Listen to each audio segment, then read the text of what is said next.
So here we are in Queensland, Australia. That's Surfers Paradise in the background there where those high rises are. I shot this yesterday and there was a little bit too much wind and I wasn't game enough to fly it too far away. It was beautiful blue conditions yesterday. I've come back today to try it again. Unfortunately it's a bit overcast, but there's really no breeze at all. You can see the water there's really smooth. Yesterday when I came here I was able to walk about 12 metres out there on the sand. Today's obviously a very high tide and I can't really take off here because, as you can see, there's trees above me. So I'm going to have to walk back into the park, fly over the trees and go for the flight I was trying to do, and then when I bring it back home, go over the top of the trees in the park. It's not really what I wanted to do, but you got to go with what you're given. So this is what we're going to do. Hope you enjoy the flight. So this is where I'm going to have to take off from, because as you can see I can get up over those trees there. It's not what I wanted, but here we go. Okay, here we go. A bit nervous for this one. It's the longest flight I've done over the water yet. Here we go. Home point updated. Going up over the top of the trees. There's Surfers Paradise coming up in the background there. Make sure I've properly cleared all these trees.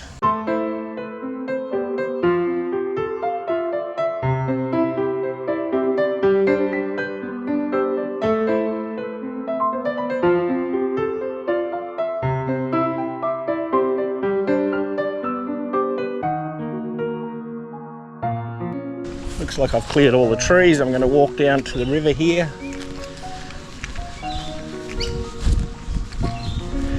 It's not what I wanted. I wanted to be out on the sand here, but here we go.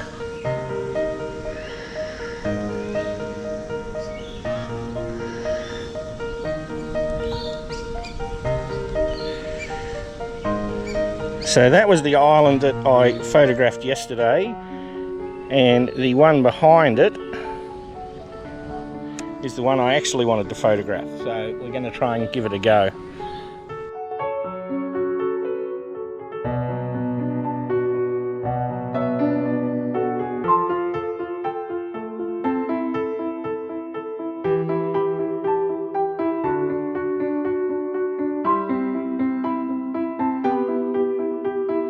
There's a bit of a boat coming in down there.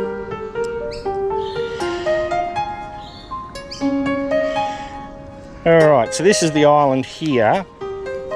This is an island, it's got its own bridge. There's one house on the island. As you can see, that's Surfers Paradise in the background. And the house on here's got a flat roof, which to me suggests it was probably built in the 70s. And I know from a couple of real estates I know that these people have been offered $5 up to $10 million to sell this, because it's a very exclusive property to have your own island on the Gold Coast and that close to Surfers Paradise. But they've never wanted to sell it. They just go, well, we want to live here. I'll research online more and find out if I can find out who the original owner is or how the island came to be built, because I'm guessing it's a man-made island. I could be wrong there. But anyway, I'll concentrate now and we'll go for a fly around the island.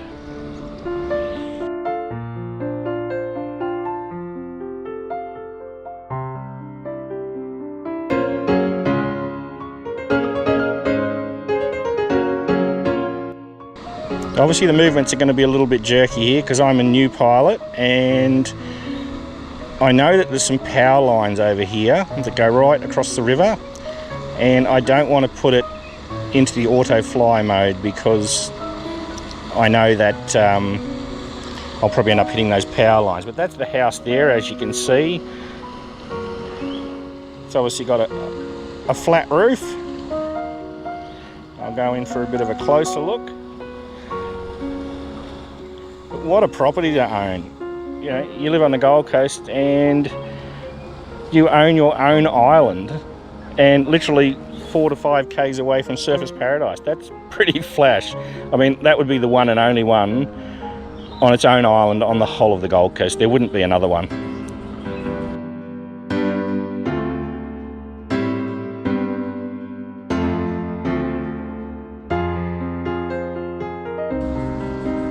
You've got a pool there.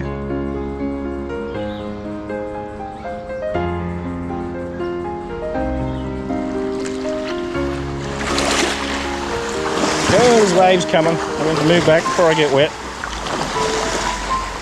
Oh, there's a bird swooping me there. That's not good.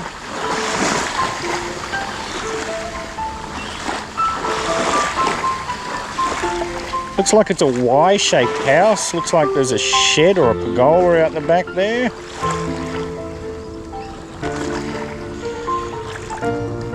There's their little bridge for their own entrance to the property. Now, I'll go up a bit higher here so we can look down onto the property. Like I said, these movements will be a little bit jerky because I cannot put this in any auto fly mode because I know that there's some power lines there somewhere and I really want to stay up high and right away from them.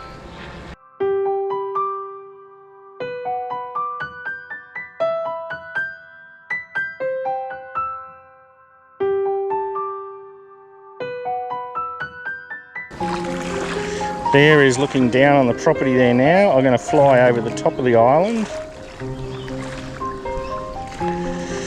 I'm going to change modes now I'm here. I'll put it in cinematic mode so it goes a bit slower. Here it looks like I've got a Y-shaped house. There's a pool out the front there. There's your driveway at the front. Looks like we've got a boat ramp out the back. That is one insane property. I've driven around it many times on my boat and I've always wondered what it looked like. Now I've got this drone, now I know.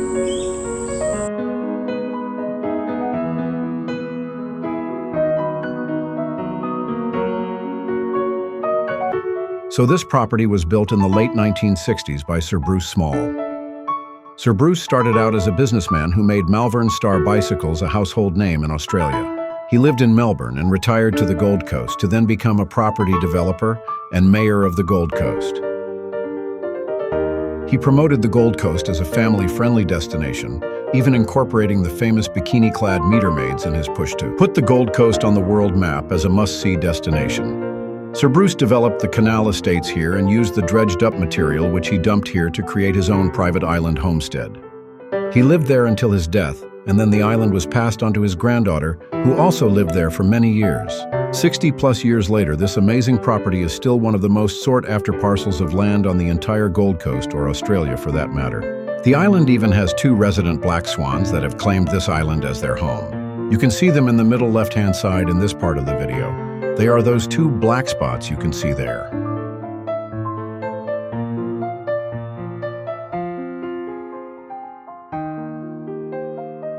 Just look at this amazing property. Who wouldn't want to call this island home? Your own private island, which is basically the jewel in the crown of the entire Gold Coast canal systems.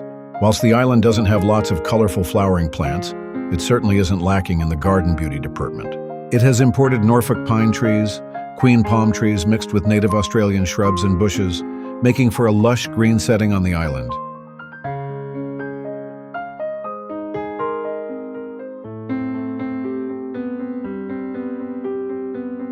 This is the view looking west to the mountains. The island just behind this one to the left is always teeming with bird life. The sounds of nature from it are always so soothing and relaxing.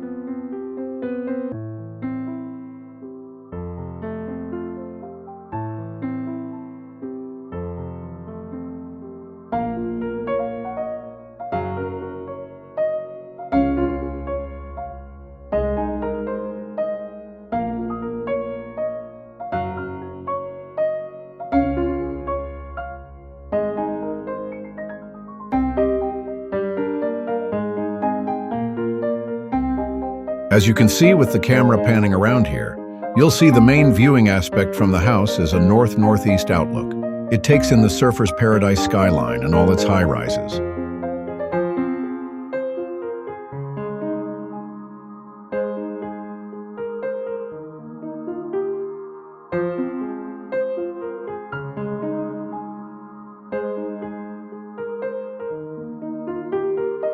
The wide expanse of river here is actually the natural part of the Nerang River system.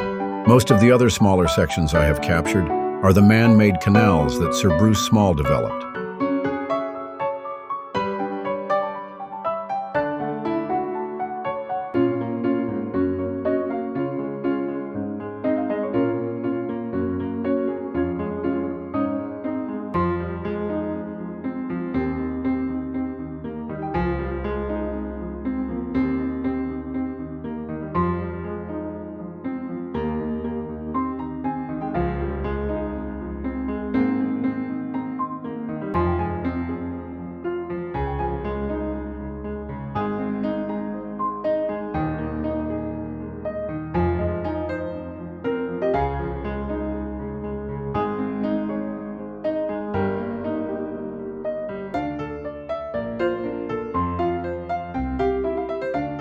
Stay tuned after I land the drone and I'll take you inside the house to see what the interior looks like.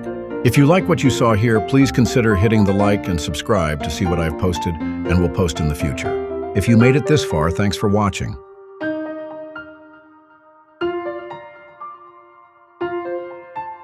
All right, we might bring it home now, I reckon. Might be the smart thing to do because we're 12 minutes left, about 32% left on the battery. I think I'll bring it home. I'll cancel it out and I'll hand land it. I always reckon it's better to hand land them than automatically land it.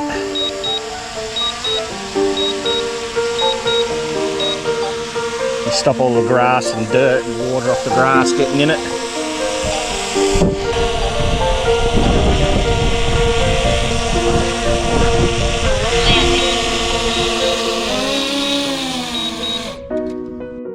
Here we have the living room with floor-to-ceiling windows to let the light in. The pool, a bit dated but still in good condition.